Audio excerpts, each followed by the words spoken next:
Ok សួស្តីអ្នកទាំងអស់គ្នាសម្រាប់វីដេអូនេះខ្ញុំនឹងបង្ហាញអ្នកទាំងអស់គ្នាអំពីរបៀបក្នុងការបន្ថែមក្តារចុចខ្មែរចូលទៅក្នុងកុំព្យូទ័ររបស់យើងបាទសម្រាប់អ្នកដែលប្រើប្រាស់នៅកុំព្យូទ័រដំបូងប្រយ័ត្នរកកន្លែង add ភាសាអត់ឃើញ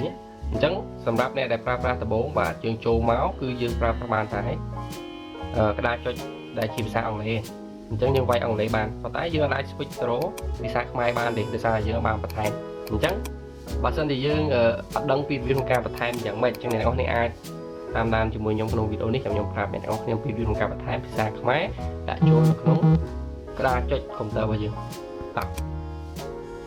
អូខេអញ្ចឹងដំបូងគឺអ្នកទាំងអស់គ្នាបាទចូលមក select បាទចូលមកចុចត្រង់កន្លែង start Windows របស់យើងមកចុច setting ហើយអ្នកទាំងអស់គ្នាជ្រើសរើសយកត្រង់កន្លែង time and language បាទគឺមើលកន្លែងនេះមកហើយចុចនៅលើវាមួយមក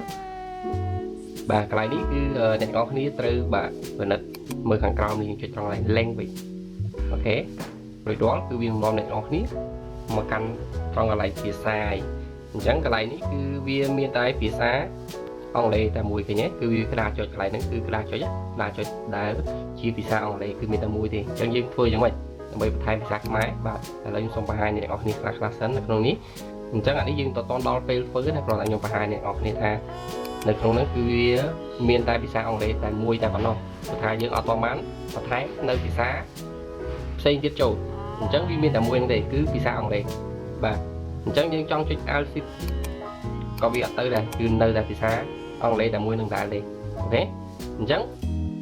យើងត្រូវតែធ្វើការ add ភាសាផ្សេងចូលបាទដែលវីដេអូដែលខ្ញុំបង្ហាញអ្នកនរនេះគឺយើង add នៅភាសាខ្មែររបស់យើងណាអូខេឥឡូវយើងចុចតាមខ្ញុំមកចុច add មកបាទ edit language ហ្នឹងមកហើយកន្លែងនេះគឺអ្នកទាំងអស់គ្នាទៅរកភាសាណាមួយដែលអ្នកទាំងអស់គ្នាចង់ធ្វើការដាក់បញ្ចូលអញ្ចឹងយើងដាក់បញ្ចូលភាសាខ្មែរអញ្ចឹងខ្ញុំខ្ជិលអូសខ្ញុំsearchខាងលើទៅខ្ញុំវាយខ្មែរមកគឺវានឹងបង្ហាញអ្នកទាំងអស់គ្នាហើយនេះខ្មែរយើង select នៅលើវាមួយហើយចុចនៅខាងក្រោមនេះមកអញ្ចឹងភាសាសម្រាប់ភាសាខ្មែរនេះគឺអ្នកទាំងអស់គ្នាត្រូវធ្វើការ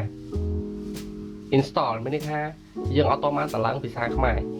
ក្តារចុចភាសាខ្មែរចូលទៅក្នុងកុំព្យូទ័រឡើយទេអញ្ចឹងអ្នកទាំងអស់គ្នាត្រូវធ្វើការចុច install វាមួយទៀតបាទចុច install រួចរាល់អ្នកទាំងអស់គ្នាទៅធ្វើការរងចាំឥឡូវវាកំពុងធ្វើការ download ឯកសារតាក់ទងជាមួយនឹងក្តារចុចខ្មែររបស់យើងអញ្ចឹងយើងរងចាំវាមក web អូខេបន្ទាប់ពី download រួចរាល់ហើយអ្នកទាំងអស់គ្នាត្រូវតែ select បាទ select នៅលើចុចនៅលើខ្មែរ keyboard ហ្នឹងមកហើយចុចត្រង់ឯ option ខាងក្រោមនេះហើយអ្វីដែលអ្នកទាំងអស់គ្នាគួរធ្វើបន្ទាប់ហ្នឹងយើងចុចត្រង់កន្លែង add the keyboard ចុចនៅលើហ្នឹងមកហើយអ្នកទាំងអស់គ្នាត្រូវតែជ្រើសរើសយកខ្មែរ NIDA បាទជ្រើសរើសខ្ញុំហ្នឹងមកបន្ទាប់ពីអ្នកទាំងអស់គ្នាជ្រើសរើសយកបាទចុចយកខ្មែរ NIDA សិនមកដោយសារតែ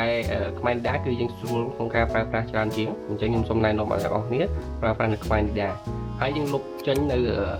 keyboard ខ្មែរធម្មតារបស់យើងចេញអូខេអញ្ចឹងយើងចុចនៅលើខ្មែរធម្មតារបស់យើងមកហើយចុច remove បាទមានថាលុបវាចេញយើងប្រើប្រាស់តែខ្មែរ NIDA បានហើយអូខេបាទអញ្ចឹងរួចរាល់ហើយបាទគឺយើងបានបន្ថែមរួចរាល់អស់ហើយអញ្ចឹងនៅក្នុងក្តារចុចរបស់យើងឃើញហើយមួយខាងក្រោមនេះគឺមានអង់គ្លេសហើយនិងខ្មែរបាទឥឡូវដើម្បីការបញ្ជាក់អ្នកនរគ្នាចុចត្រង់កន្លែងkeyboard ដងទៀតបាទយើងចុចដដែលមកកន្លែង input language ហ្នឹងបាទអញ្ចឹងបន្ទាប់មកអ្នកទាំងអស់គ្នាអាចធ្វើការចុច Alt Shift ដើម្បី slash ពីអង់គ្លេសទៅខ្មែរទៅអង់គ្លេសបានហើយអូខេឃើញទេអញ្ចឹងយើងមានអង់គ្លេសមួយយើងមានខ្មែរមួយបាទចង់បន្ថែម keyboard ផ្សេងទៀតបន្ថែមទៅតែអានេះខ្ញុំបង្ហាញអ្នកទាំងអស់គ្នាតែប៉ុណ្្នឹងទេឥឡូវយើងចូលមកដល់ការសាកល្បងគឺយើងបាទខ្ញុំសូមបង្ហាញអ្នកទាំងអស់គ្នាតើយើងអាចប្រើប្រាស់ភាសាខ្មែរបានអត់នេះគឺជាភាសាអង់គ្លេសបាទចុច Line English មកគឺយើងអាច switch វាទៅកាន់ខ្មែរបានហើយឃើញទេនេះគឺជាភាសាខ្មែរដែលអ្នកទាំងអស់គ្នាអាចធ្វើការប្រើប្រាស់បាននៅលើកុំព្យូទ័ររបស់អ្នកទាំងអស់គ្នាអរគុណច្រើនការបង្ហាញរបស់ខ្ញុំគឺសូមបញ្ចប់ត្រឹមហ្នឹងបើសិនជាអ្នកទាំងអស់គ្នាមានចម្ងល់ឬក៏បញ្ហាផ្សេងៗអាចធ្វើការ comment សួរខ្ញុំបន្ថែមក្រោមវីដេអូនេះបានយើងជួបគ្នាវីដេអូក្រោយទៀតបាយបាយ